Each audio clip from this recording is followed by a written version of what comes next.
શું આગામી સમયમાં ગુજરાતના રાજકારણમાં કોઈ મોટા ફેરફાર થવાના છે? ગુજરાતના રાજકારણમાં ફરી એકવાર દિલ્હી કનેક્શનને લઈને ચર્ચાઓ તેજ બની છે, કારણ કે ગુજરાતના મુખ્યમંત્રી ભૂપેન્દ્ર પટેલ, નાયબ મુખ્યમંત્રી હર્ષ સંઘવી અને પ્રદેશ ભાજપ પ્રમુખ જગદીશ વિશ્વકર્મા અચાનક દિલ્હી પહોંચ્યા. એટલું જ નહીં, ભાજપના તમામ મહામંત્રીઓ પણ દિલ્હીમાં હોવાનું સામે આવી રહ્યું છે. સૌથી મહત્વની વાત એ છે કે ગુજરાતના સાંસદો સાથે એક મહત્વપૂર્ણ બેઠકનું આયોજન કરવામાં આવ્યું છે. તો સવાલ એ છે કે અચાનક ગુજરાતના ટોચના નેતાઓનું દિલ્હીનું તેડું કેમ આવ્યું? શું આ માત્ર સંગઠનાત્મક બેઠક છે કે પછી ગુજરાતના રાજકારણને લઈને કોઈ મોટો નિર્ણય થવાનો છે? અને શું દિવાળી બાદ ગુજરાતના મંત્રીમંડળમાં ફરી કોઈ ઉથલપાથલ જોવા મળી શકે છે? ગુજરાતના મુખ્યમંત્રી ભૂપેન્દ્ર પટેલ, નાયબ મુખ્યમંત્રી હર્ષ સંઘવી અને પ્રદેશ ભાજપ પ્રમુખ જગદીશ વિશ્વકર્માને દિલ્હીનું તેડું આવ્યું છે. સાથે જ ભાજપના સંગઠનના તમામ મહામંત્રીઓની પણ દિલ્હીમાં હાજરી છે. આ નેતાઓની હાજરી વચ્ચે ગુજરાતના ભાજપના સાંસદો સાથે બેઠકનું આયોજન કરવામાં આવી રહ્યું છે, જેના કારણે ગુજરાત ભાજપમાં આ બેઠકને લઈને રાજકીય અટકળો છે તે શરૂ થઈ છે. સવાલ એ છે કે દિલ્હીમાં આટલા મોટા નેતાઓની એક સાથે હાજરી પાછળનું કારણ શું છે? શું ગુજરાતના સંગઠનને લઈને ચર્ચા થશે કે શું આગામી રાજકીય અને સંગઠનાત્મક વ્યૂહરચના અંગે મંથન થશે કે પછી સરકાર અને સંગઠન વચ્ચેના સંકલનને લઈને કોઈ મહત્વની ચર્ચા થવાની છે?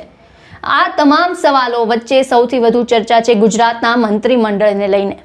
દિવાળી બાદ મંત્રીમંડળમાં કોઈ ફેરફાર થશે? કેટલાક મંત્રીઓને નવા ખાતા મળી શકે? સંગઠન અને સરકારમાં કોઈ નવી જવાબદારી સોંપાઈ શકે? આવા અનેક સવાલો હાલ રાજકીય વર્તુળોમાં ચર્ચાઈ રહ્યા છે.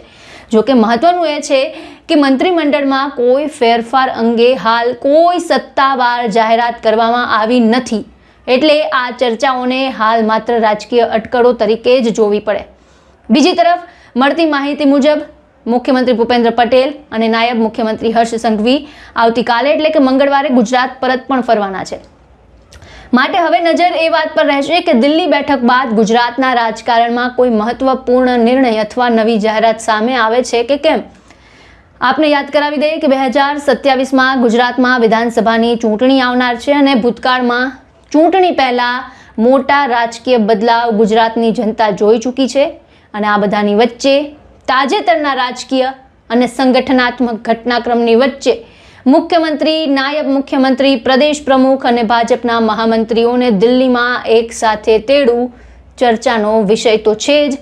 સાથે જ આ સાંસદો સાથેની બેઠકમાં શું ચર્ચા થાય છે, દિલ્હીમાં ભાજપના ટોચના નેતૃત્વ સાથે શું મંથન થાય છે અને સૌથી મહત્વનું દિવાળી બાદ ગુજરાતના મંત્રીમંડળમાં કોઈ ફેરફાર થાય છે કે નહીં, આ તમામ સવાલોના જવાબ આગામી દિવસોમાં સામે આવી શકે છે.